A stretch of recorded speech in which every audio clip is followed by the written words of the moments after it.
নমস্কাৰ বন্ধু বান্ধৱীসকল, কি খবৰ আপোনালোকৰ? আশা কৰোঁ সকলো কুশলে আছে।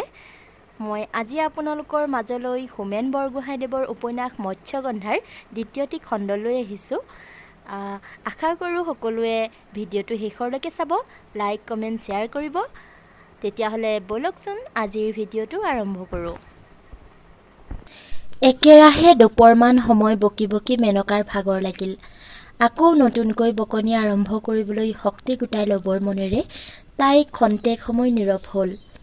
ঠিক তেনে সময়তে উশাহৰ শব্দ শুনি তাই বুজি পালে যে তাইৰ ৰাউচি জুৰি বকি থকাৰ সুযোগ লৈ গিৰিয়েক পূৰ্ণই হাতত হাৰে ভৰিত হাৰে বিচনাত উঠি কেতিয়াবাৰ পৰাই শুই আছে। এই বিষয়ে নিশ্চিত হ'বলৈ তাই মাজত শুই থকা ল'ৰা দুটাৰ গাৰ ওপৰেদি হাতখন মেলি গিৰিয়েকক চুই চালে। পূৰ্ণই তেতেৰা গাল সুমোৱা মুখখনৰ এসপ্তাহ ধৰি নুখুৰোৱা দাড়িবোৰত তাইৰ হাত পৰিল। কিবা এটা ঘিণ লগা বস্তুত হাত পৰাৰ দৰে হাউত কৰে হাতখন গুচাই আনি তাই গৰ্জি উঠিল। কটা নিধকৰ পো, চুৰিয়া হলা মেখেলা নিপিন্ধ কিয়? চোৰৰ নিচিনাকৈ বিচনাত উঠিবলৈ তোৰ লাজ নালাগেনে? মাইকীৰ চৰগুৰ খাই এনেকৈ জীয়াই থকাতকৈ ডিঙিত ভৰাহ কল বান্ধি মগুলিত পৰি মৰি নাযাওঁ কিয়? মেনকাৰ হাতখন প্ৰথমে তাৰ মুখত লগাত পূৰ্ণৰ সৰ্বশৰীৰেদি এটা আনন্দৰ সোঁত বৈ গৈছিল। মেনকাই কেতিয়াবা তাক গাৰ কাষত পাব খুজিলে এনেকৈ ইংগিত দি মাতে। সিহঁতৰ সংসাৰৰ আন সকলো কথাৰ দৰে এই ক্ষেত্ৰতো সদায় মেনকাই আগভাগ লয়। কেতিয়াবা হয়তোবা বছৰেকৰ মূৰত এদিন পূৰ্ণই নিজে আগভাগ ল'ব খুজিলেও মেনকাই এনে এটা গেঙেৰি মাৰি উঠে যে সি সেইফালেই তলকা মাৰে। অভিজ্ঞতাৰ পৰা শিকি আজিকালি সি তেনেকুৱা ভুল কৰিবলৈ এৰিয়েই দিছে। সি যি কি নহওক, আজি মেনকাৰ হাতৰ স্পৰ্শত তাৰ শৰীৰ জাগি উঠাৰ আৰু এটা কাৰণ আছিল এই যে মেনকাৰ প্ৰচণ্ড খং উঠিলে প্ৰায়ে তাই গিৰিয়েকক ওচৰলৈ চপাই লয়। পূৰ্ণই ভাবিছিল আজিও হয়তো তাই তাকেই কৰিবলৈ বিচাৰিছে, কিন্তু তাৰ সুখ স্বপ্ন চকুৰ পল এটাৰ সমানো স্থায়ী নহ'ল। মেনকাৰ কলিজা থকা সৰকা কৰা গালিয়ে তাক যেন পৰ্বতৰ টিঙৰ পৰা আছাৰ মাৰি তললৈ পেলাই দিলে। যিমান পাৰে উশাহৰ শব্দ ক্ষীণ কৰি সি মৰাৰ ভাও জুৰি শুবলৈ চেষ্টা কৰিলে। কিন্তু মেনকা সিমানতে এৰা ভকতনি নহয়। কানি খাবলৈ নোপোৱাৰ অসহ্য যন্ত্ৰণাৰ সময়ত অচিনাকি বাটৰুৱা দুজনে দুম বুলি কৈ তাইৰ মনত ইমানবোৰ বিষাক্ত স্মৃতি আৰু হিংস্ৰ প্ৰতিশোধৰ বাসনা জগাই তুলিছে যে কাৰোবাক আঘাত কৰি ক্ষত বিক্ষত নকৰালৈকে তাইৰ শান্তি নাই। তাই আকৌ আৰম্ভ কৰিলে। বোলো হেৰ' মেখেলা তলীয়া নেওচা যোৱা, মনে মনে ৰলি কিয়? গোটেই গাঁওখনৰ মানুহে যে কয় এই ল'ৰা দুটাৰ বাপেক তই নহয়, সেইটো কিবা মিছা কথা নেকি? মাত্ৰ সিদিনাখন মাটিৰ সীমাৰ কাৰণে কাজিয়া লাগোতে একেজনী মাইকীৰ পেটৰ পৰা ওলোৱা তোৰ আপোন ককাৰে দেখোন তোৰ মুখৰ ওপৰত কৈ দিলে। হেৰ' পূৰ্ণ, মোৰ আগত মেচিদা জোকাৰি তই বৰমতাটো হৈ দেখুৱাব নালাগে। পাৰ যদি ঘৈণীয়েৰৰ ওপৰত মতা বুলি প্ৰমাণ কৰি দেখুৱাগৈ। গোটেই সংসাৰে জানে ঘৈণীয়েৰৰ পেটত ল'ৰা জন্ম দিবলৈ তোৰ ক্ষমতা নাই। কথাষাৰ মিছা হোৱা হ'লে তই মেচিদাৰ একেটা ঘাপতে ককায়েৰক দুচেও কৰি নিদিলিহেঁতেন নে? তই দেখোন সেইবোৰ একো নকৰি থুটমুট চেলেকি ঘৈণীয়েৰৰ মেখেলা তলত মূৰ ঢুকুৱাবলৈ পলাই আহিলি। শুন বোলো, শুনিছনে নাই? কাণ দুখন থিয় কৰি ভালকৈ শুনি ল। মানুহে যি কয় সঁচাই কয়। এই দুই ল'ৰাৰ বাপেক তই নহ, আৰু যিটো মৰি গ'ল তাৰো বাপেক দুচোৰা। কিন্তু মেনকাৰ সমস্ত চেষ্টা ব্যৰ্থ হ'ল। তাই আশা কৰিছিল যে কোনো মতা মানুহেই আনকি সঁচাসঁচিৰ নপুংসকেও নিজৰ পাতিৰ তিৰোতা মুখত এনে প্ৰাণঘাতী কথা শুনি বেছি পৰ ধৈৰ্য ধৰি থাকিব নোৱাৰিব। আনকি পূৰ্ণৰ নিচিনা মৰা সাপকো নেদেৱা ঠাণ্ডা মানুহেও অন্ততঃ এবাৰৰ কাৰণে হ'লেও প্ৰতিবাদ কৰি উঠিব। আন একো নকৰিলেও গাৰ জোৰেৰে ঘৈণীয়েকক প্ৰচণ্ড চৰ এটা শুধাব। তাই ঠিক সেইটোকে বিচাৰিছিল। কিন্তু তাইক সম্পূৰ্ণ নিৰাশ কৰি পূৰ্ণ শান্তভাৱে শুই গ'ল।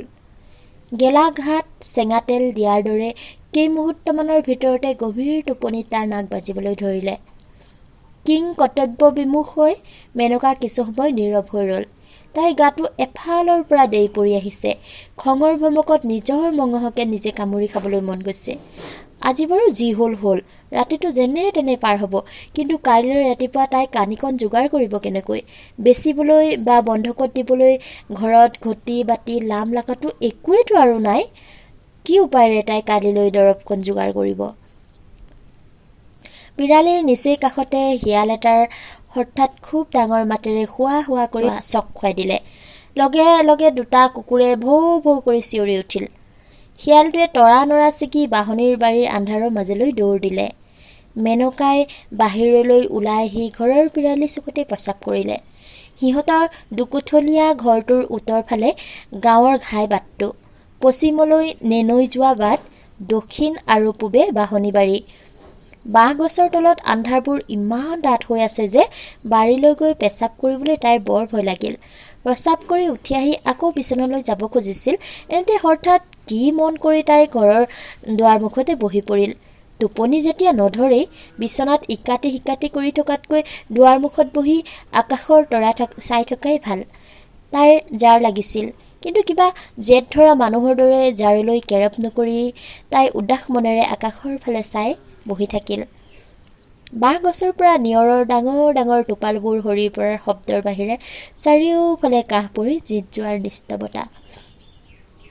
আকাশত অলেখ তৰা, ইমান বেছি তৰা যে নিজৰ কাৰণে ঠাই উলিয়াবলৈ সিহঁতে যেন ইটোৱে সিটোৰ গাত ঠেলাঠেলি কৰিব লগা হৈছে। তৰাবোৰলৈ চাই চাই হঠাৎ এটা সময়ত মেনকাৰ চকু দুটা পানীৰে ভৰি পৰিল। বহু যুগৰ আগতে তাই এজনী সৰু ছোৱালী আছিল। কোনোদিনে তাই পেট ভৰাই খাবলৈ পোৱা নাছিল, কিন্তু পেট উপবাসী হৈ থাকিলেও তাইৰ হৃদয় পৰিপূৰ্ণ হৈ আছিল নিত্য নতুন স্বপ্নেৰে। তৰা ফুল বচা আকাশে, কুল কুলকৈ বৈ থকা নৈয়ে, গছৰ পাতত সুহুৰি বজোৱা বতাহে আৰু বহু দূৰৰ পৰা ভাহি অহা গৰখীয়াৰ পেঁপামাতে তাইৰ হৃদয়ত প্ৰতিদিনে একোটা ন ন সপোনৰ জন্ম দিছিল। তাই জীৱনৰ পৰা কিবা এটা বিচাৰিছিল। ঠিক কি বিচাৰিছিল সেই কথা স্পষ্টভাৱে তাই কোনোদিনে জনা নাছিল, কিন্তু এটা কথা খুব সুন্দৰ, মধুৰ, মনোহৰ তাই বিচাৰিছিল। আৰু তাইৰ মনত নিশ্চিত বিশ্বাস হৈছিল যে কিবা এটা অলৌকিক উপায়েৰে হ'লেও তাই বিচৰা বস্তুটো নিশ্চয় পাবই পাব। তাইৰ অশ্ৰুপূৰ্ণ দৃষ্টিৰ সন্মুখত কিছু সময়ৰ কাৰণে তৰা ভৰা আকাশখন অদৃশ্য হৈ গ'ল, কিন্তু তাইৰ মনত জাগি উঠা অন্য এখন আকাশ, তাইৰ শৈশৱৰ আকাশ, যিখন আকাশৰ তলত বহি তাই এদিন প্ৰাৰ্থনা গাইছিল, জোনবায়ে তৰাইটি দিয়া। এদিন আকাশৰ তৰালৈ তাই হাত মেলিছিল, কিন্তু আচলতে তাই জীৱনৰ পৰা কি পালে? মহঘুলি নৈৰ পাৰৰ গৰৈমাৰী গাঁৱৰ এখন ডাঙৰ কৈৱৰ্ত গাঁও। মানুহবোৰ দুখীয়া, কিন্তু কঠোৰ পৰিশ্ৰম কৰি অন্ততঃ দুবেলা দুসাঁজী প্ৰত্যেকেই খাবলৈ পায়। মাছ ধৰাই জীৱিকাৰ প্ৰধান উপায় যদিও সুবিধা বুজি চুবুৰীয়া গাঁৱৰ মানুহৰ ঘৰত মৰকীয়া হৈ বা চাপৰিত মাটি ভাঙি বছৰত অন্ততঃ দুমাহলৈ খাব পৰাকৈ সিহঁতেও খেতি কৰে। মাছৰ বতৰত মাছৰ উৱাদানি হয়, কিন্তু বজাৰত সিহঁতে কেতিয়াও মাছৰ উচিত মূল্য নাপায়। এই কাহিনীত যি সময়ৰ কথা কোৱা হৈছে, সেই সময়ত ৰাস্তা ঘাট আৰু যান বাহনৰ অভাৱত গোটেই মহঘুলি অঞ্চলটোৱে বাহিৰৰ জগতৰ পৰা সম্পূৰ্ণ বিচ্ছিন্ন হৈ আছিল। কিতাপৰ ছবিত দেখাৰ বাহিৰে বেছিভাগ মানুহেই ৰেল আৰু মটৰগাড়ী নিজ চকুৰে দেখি পোৱা নাছিল। গ্ৰাহকৰ অভাৱত পাচিয়ে পাচিয়ে মাছ গেলি পচি নষ্ট হয়, কিন্তু সুবিধাৰ অভাৱত সেই মাছ কেতিয়াও বাহিৰলৈ চালান দিব পৰা নহয়। থলুৱা গ্ৰাহকো নিচেই কম, কাৰণ চাৰিওফালেও গাঁওবোৰত খেতিয়ক মানুহবোৰে কাচিতহে মাছ কিনি বা ধানলৈ সলাই খায়। মাছ ধৰাত সিহঁতো কৈৱৰ্ত মানুহবোৰৰ দৰে সমানেই উস্তাদ। ফলত নৈ বিলত মাছৰ উভৈনদী আৰু মানুহবোৰ কঠোৰ পৰিশ্ৰমী হোৱা স্বত্বেও গৰৈমাৰী গাঁৱৰ মৎস্যজীৱী মানুহৰ জীৱনত কেতিয়াও অভাৱ আৰু দৰিদ্ৰতাৰ পৰা মুক্ত হ'ব নোৱাৰিলে। গৰৈমাৰী গাঁৱৰ দুখীয়া মাছমৰীয়া মানুহবোৰৰ ভিতৰতো তুলনামূলকভাৱে কিন্তু অৱস্থাসম্পন্ন মানুহ আছিল। তেওঁ হৈছিল দৈৰ্যধন। মানুহজন ভীষণ পৰিশ্ৰমী আছিল। কেৱল মাছ মাৰি পেটে ভাতে খাই থকাত সন্তুষ্ট নাথাকি দৈৰ্যধনে চাপৰিৰ অটব্য অৰণ্য ভাঙি বছৰটো জোৰাই খাব পৰাকৈ ধান, মাহ, সৰিয়হৰ খেতিও কৰিছিল। তেওঁৰ দুজনী জীয়েক, দুটা পুতেক। নিজৰ পৰিশ্ৰমৰ গুণত দৈৰ্যধনে যেনেকৈ গাঁওখনৰ ভিতৰত আটাইতকৈ চহকী মানুহ হৈ উঠিছিল, কপালৰ গুণত তেওঁৰ জীয়েক দুজনীও আছিল গাঁওখনৰ ভিতৰত আটাইতকৈ ধুনীয়া ছোৱালী। বেউলাৰ বয়স তেতিয়া 6 আৰু মেনকাৰ 4। সিহঁত দুজনীক লৈ দৈৰ্যধনৰ গৰ্বৰ অন্ত নাই। কেৱল গৰ্বই নহয়, মাজে মাজে দুই এটা ভীৰু স্বপ্নও তেওঁৰ মনত ভুমুকিয়াই যায়। তেওঁলোকৰ সম্প্ৰদায়ত অন্তত সেই অঞ্চলত বাস কৰা তেওঁলোকৰ সম্প্ৰদায়ৰ মানুহবোৰৰ মাজত বিয়া বাৰু খুব কমেই হয়। গাভৰু হ'লেই প্ৰেমিকে ছোৱালীক পলুৱাই নিয়ে বা সিহঁতি নিজ খুচিমতে পলাই গৈ সংসাৰ পাতে।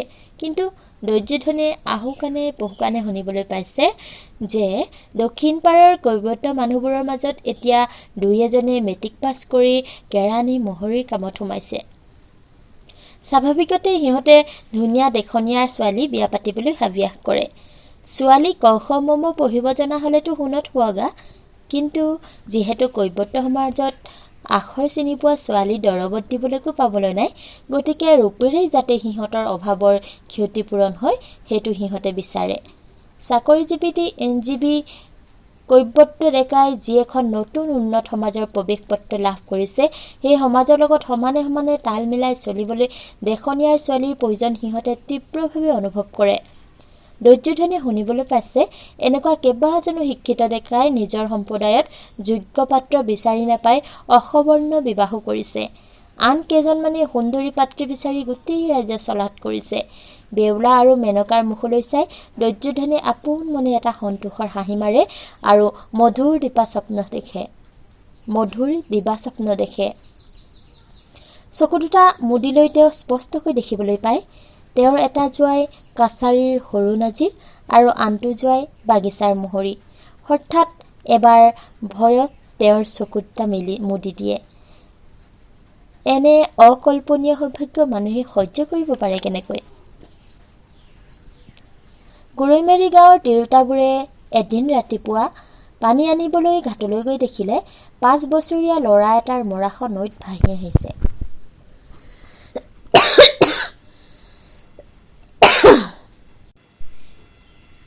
পানী লৈ হায়ৈ বিয়ৈকৈ ঘৰলৈ ঘূৰি আহি সিহঁতে মতা মানুহবোৰক খবৰ দিলে। ঘটনাটোৰ গুৰি কথা জানিবলৈ বেছি পৰ অপেক্ষা কৰিব লগা নহ'ল।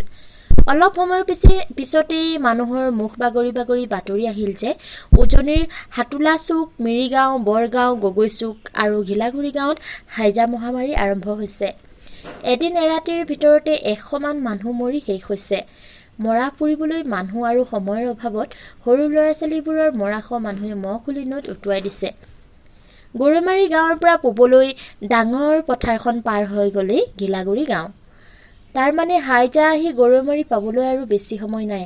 মাত্ৰ 3 বছৰ আগতে হৈ যোৱা হাইজা মহামাৰীৰ স্মৃতি মানুহবোৰৰ মনত কেঁচা ডগমগীয়া ঘাৰ দৰে জীৱন্ত হৈ আছিল।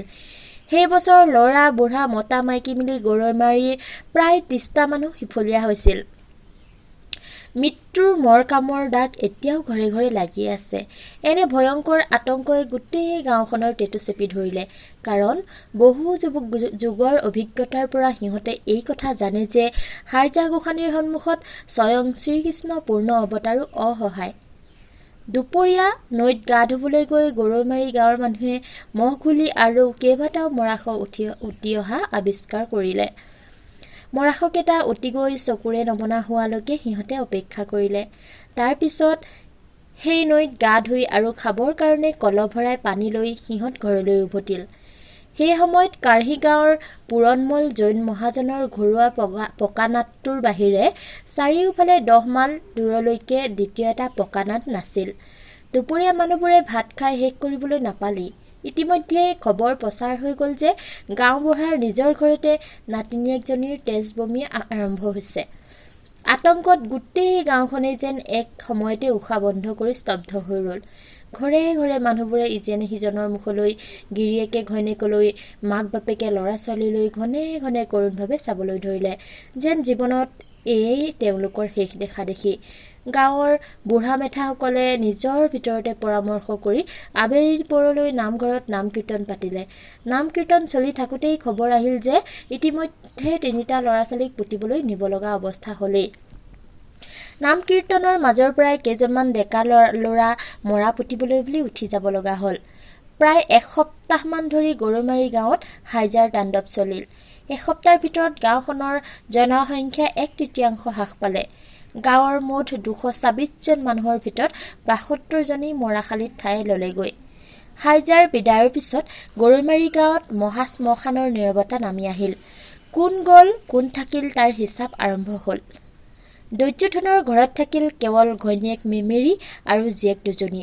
দৈত্যধনে নিজে পুতেক এটাক লগত লৈ পৃথিৱীৰ পৰা বিদায় ল'লে। বেউলাৰ বয়স তেতিয়া 6 আৰু মেনকাৰ 4। ৰাতিটোৰ ভিতৰতে মেমেৰীহঁতৰ ভাগ্যৰ পৰিৱৰ্তন ঘটিল। মোটামুটিভাৱে যিটো সচ্ছল জীৱনধাৰাৰ লগত সিহঁত অভ্যস্ত হৈ গৈছিল, মাত্ৰ এটা ৰাতিৰ ভিতৰতে তাৰ ৰূপ চিনিব নোৱাৰাকৈ সলনি হৈ গ'ল। ভঁৰালৰ হাঁচতীয়া ধান আৰু কেয়া মহাজনৰ গোলাত জমা থকা 2.5 কুৰি কি 3 কুৰি টকাৰে হয়তো কাৰো ওচৰত হাত নপতাকৈ এবছৰমান চলিব। কিন্তু তাৰ পিছৰ পৰাই আকৌ আৰম্ভ হ'ব মানুহৰ ঘৰে ঘৰে গৈ ধানৰ লগত মাছ আৰু শামুক চূণ সলোৱা পৰ্ব। মাছ নোহোৱা বতৰত ঘটি বাতি লাম লাকতো বিক্ৰী কৰি বন্ধক দিয়াৰ পৰ্ব। সিও নোহোৱা হ'লে এসাঁজ খাই 3 সাঁজ লঘোণে থকাৰ পৰ্ব। অৱশ্যে এই জীৱনৰ লগত মেমেৰী খুব ভালকৈ পৰিচিত। উপজীৱৰ পৰা বিয়া নোহোৱালৈকে এইটোৱে আছিল তাইৰ জীৱন। মাত্ৰ যেনিবা গিৰিয়েকৰ জহত মাত্ৰ 2 দিনমানৰ কাৰণে তাই এধানিমান সুখৰ মুখ দেখিছিল। দীঘল হুমুনিয়াহ এটা পেলাই মেমেৰীয়ে আহিব ধৰা দুখৰ দিনবোৰৰ কাৰণে নিজকে প্ৰস্তুত কৰিলে।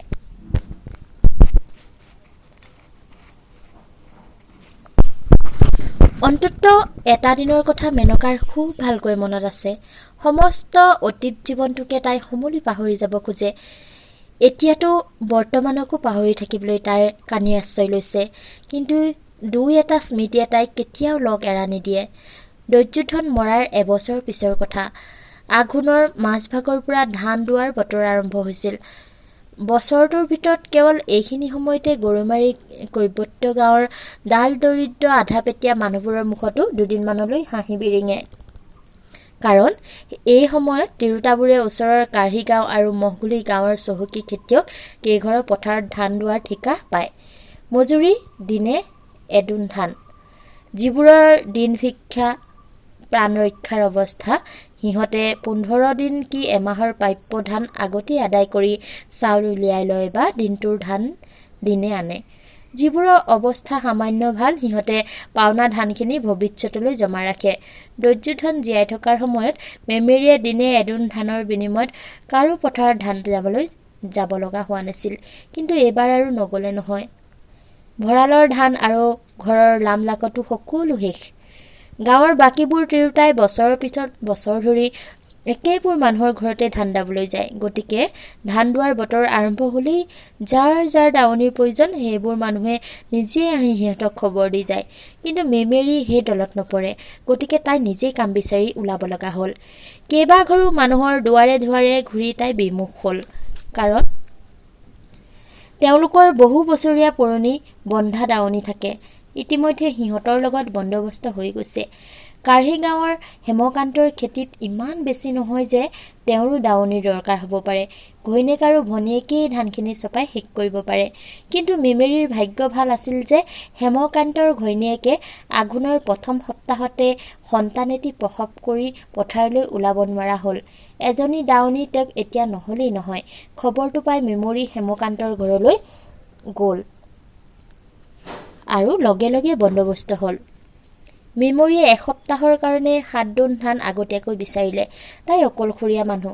ধান শুকুৱাই বানি অন্ততঃ এসপ্তাহৰ কাৰণে যদি চাউল যোগাৰ কৰি লোৱা নহয়, তেন্তে পথাৰলৈ যোৱা অসুবিধা হ'ব। কথাটো ইমান যুক্তিপূৰ্ণ যে এষাৰো বাক্য বিৱৰণি কৰি হেমকান্তই তাইক 7 দোণ ধান দি দিলে। হেমকান্তই বামুণৰ হতুৱাই পুথি পাজি চোৱাই আঘোণৰ 10 দিনৰ দিনা লখিমী আনিবলৈ ঠিক কৰিছে। অৰ্থাৎ সেইদিনাই ধান দোৱা আৰম্ভ হ'ব। সেইমতে মেমেৰীকো কৈ থোৱা হৈছে। নিৰ্দিষ্ট দিনৰ ঠিক 2 দিনৰ পাছতে মেমেৰীৰ পেটৰ অসুখ আৰম্ভ হ'ল।